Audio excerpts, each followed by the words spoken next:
Hey guys, this is Demon Stealer from Demonic Resurrection, and you're watching me on Metal Nexus.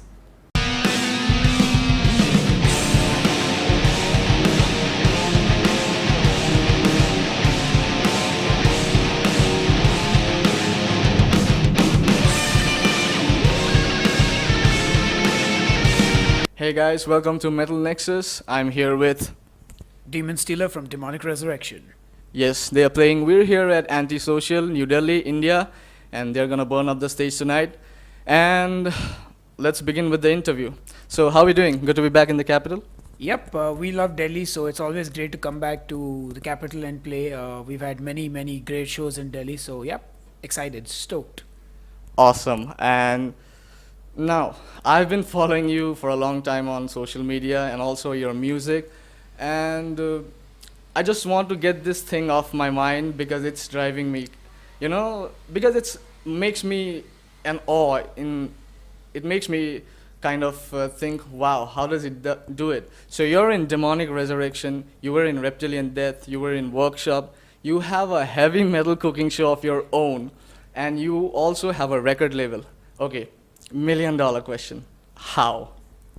I guess it's just I had the desire from day one to make music my thing, and I don't know. I think the situation in India is such a way that I had the ability to make this happen because we don't have a touring scene like in the West where you go on tour for 6 months with one band. You get to play shows as and when they get booked. So I just had time to make bands, and I made sure like I had time between my jobs Right. to play music because that's something I'm that's the reason I exist today is to play music. So yeah, I just made it happen. And I also love cooking, so that's why I started the show, Headbangers Kitchen, and that's taken off. And I guess at the end of the day, it's the priorities you have in life. And for me, I'd never cared about making lots of money or buying a house or a car or starting a family or anything like that. For me, it's just I want to get up, I want to play music, and that's my thing. Wonderful. So, getting on to your music, your new album has been out for a couple of months now. So, how do you think of the reception that has been received by the fans and abroad alike? I think the reaction has been fantastic so far, whether it's the reviews in the press or it's the reaction from fans. I think overall it's been very positive. So we're completely happy with the reaction from everybody.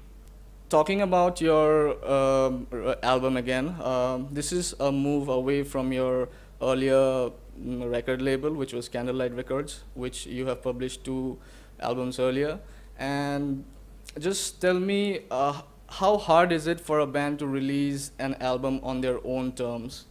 To be really honest, it's super easy because maybe 20, 30 years ago it would not be easy at all. But with the internet and the facilities you have today, it's really easy. No band has an excuse for not putting out an album, for not being able to distribute it because there are services geared up for this that make it easy. So this comes naturally to me because essentially my record label was my platform to release my music, and I just used that same platform and did the same thing for the new album.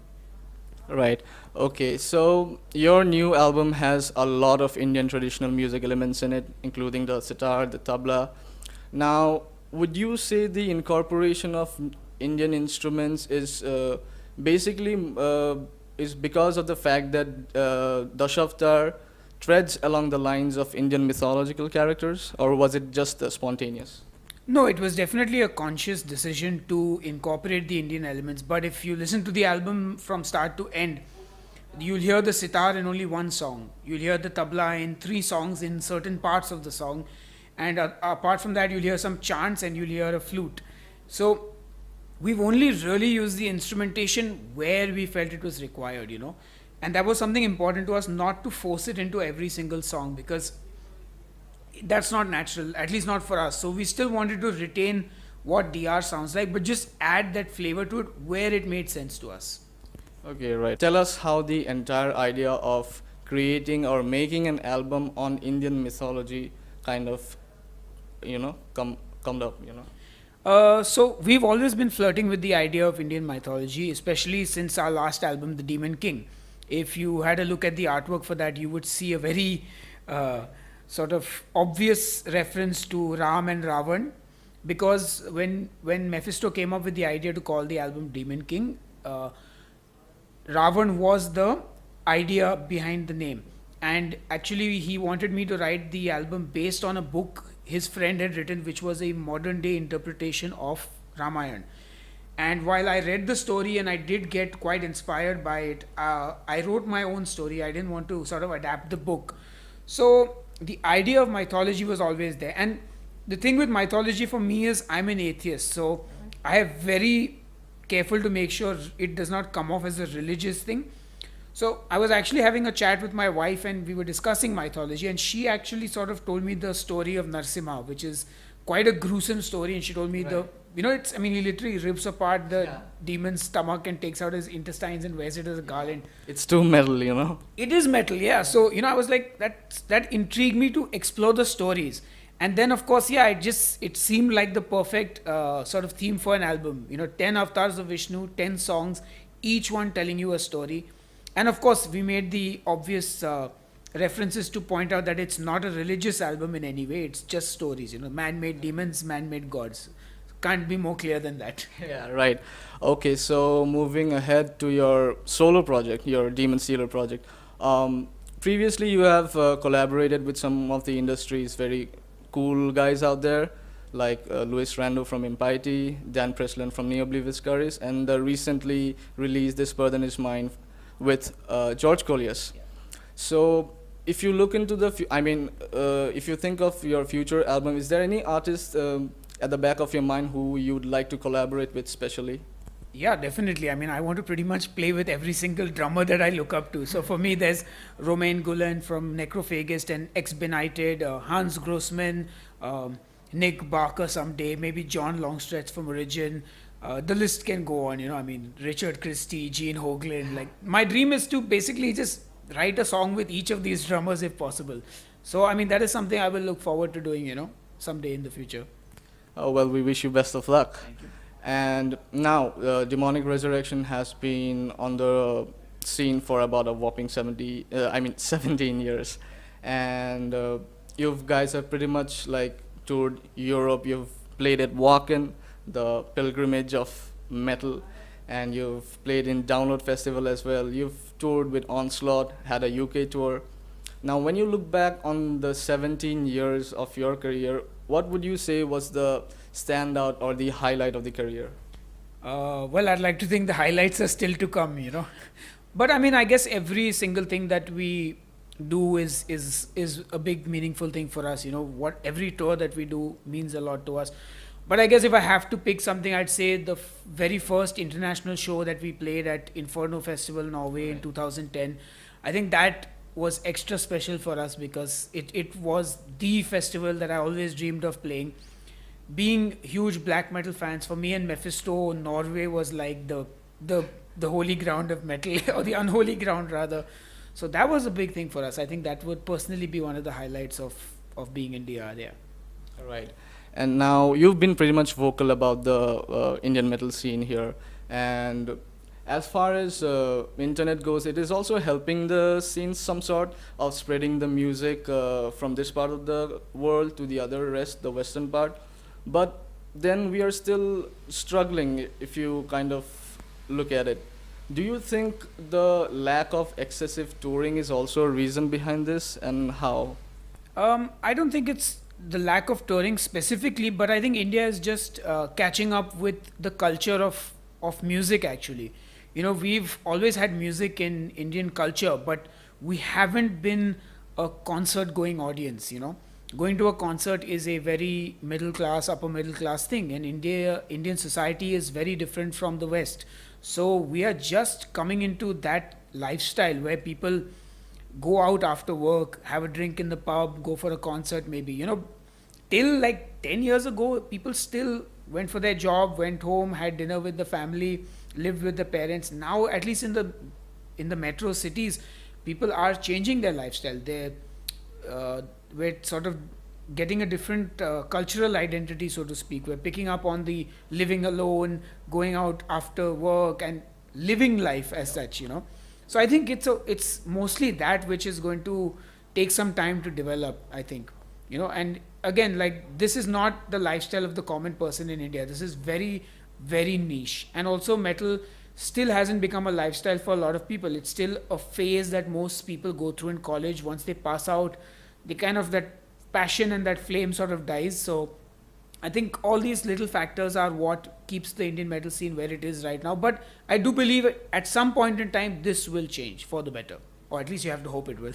Yeah, we sure hope, because come on, festivals are great, right? Yeah, of course, absolutely. Okay, and how hard is it for you to keep the sound of the band intact? I mean, Demonic Resurrection has been around for 17 years, and there have been many members coming in, going out, and filling new shoes in. So how hard is it to keep the sound of the band intact? And what makes you stick your guns out still there unabashed?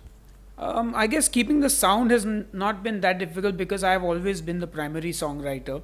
Obviously now with Mephisto's departure, there might be a slight change here because he was largely the primary songwriter with me. But everything else is sort of just a matter of adjusting to whoever the new musicians are. So I guess the core sound of DR will never really change because we've always been a band that sort of song ideas have come from what I've written, and then they develop depending on the other band members. So I think that core sound will always be there. And as for moving on with or without members, I guess for me this is pretty much why I'm alive today, to play in DR and to keep the engine going. And I don't want anyone else to come in the way of me achieving what I've set out to achieve. So irrespective of who's in or out of the band, I plan to keep this going, as long as I possibly can. Excellent, one-man army. And now talking about the band members' departures, now it's been in almost a year. You had two members leave the band since September. Mephisto has left, and the recent exit of Ashwin, right? So, what is it going on in the DR camp right now? Are you still searching for the two empty slots, or what is it exactly going on? Okay, so for the keyboard section of the band, I think at this point we've kind of realized that since Mephisto is not really replaceable in my mind as a persona in the band. And honestly, just from a logistical point of view, it doesn't make sense to add a keyboard player right now, because creatively also I feel right now I can handle the keyboard duties. And there's a certain sound I have in my mind which I think I'll be fine with doing on my own. As for the bass player, right now we haven't found anyone who has exactly what we're looking for in terms of a full-time member. So we have Leon filling in for all our India shows, and he does a fantastic job. He plays all the songs spot on, and he's also kind of busy with Zignama, so we haven't discussed anything about being a full-time member or anything.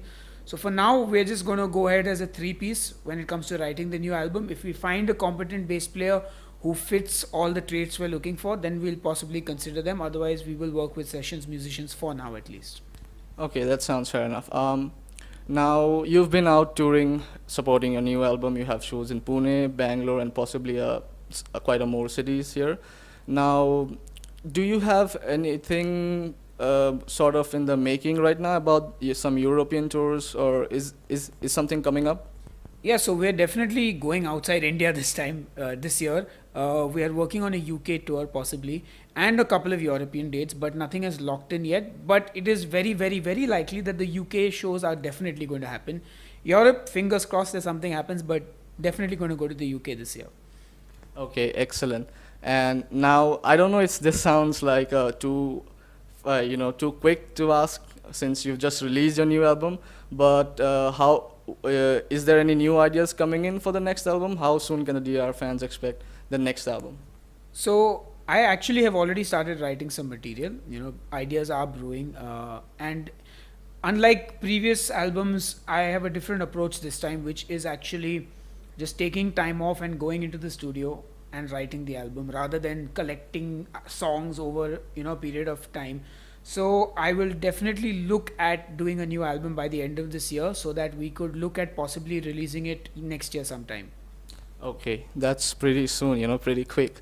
Yep. Yeah, I kind of realized that, the album lifespan these days is very short. Within 3 months, your album is old. And, looking at most of the bands I look up to, they have an album out every 2 years. and you really need to keep putting yourself out there, because that's the way the world is today. So I definitely don't see any point in procrastinating and dilly-dallying on it. So I might as well just get cracking and write it when given that I have the time to do it. Right. Well, we have pretty much done with the questions. So thank you so much for having us the opportunity to sit down and have a chat with you. My pleasure. Now we'd like to leave you with an open floor. Is there anything you'd like to add for your fans and our viewers there? Just a huge thank you for listening to Demonic Resurrection, and we hope to see you at a concert somewhere near you. And do check out the new album, and hope you enjoy it. All right, guys, thank you so much for watching it. The new album is out. It's called Dashaftar. If you're a fan from India, go to redwolf.in, and if you're an international fan, Bandcamp is the place where you'll find it. Thank you for watching. Cheers, and stay Demonic. Thank you.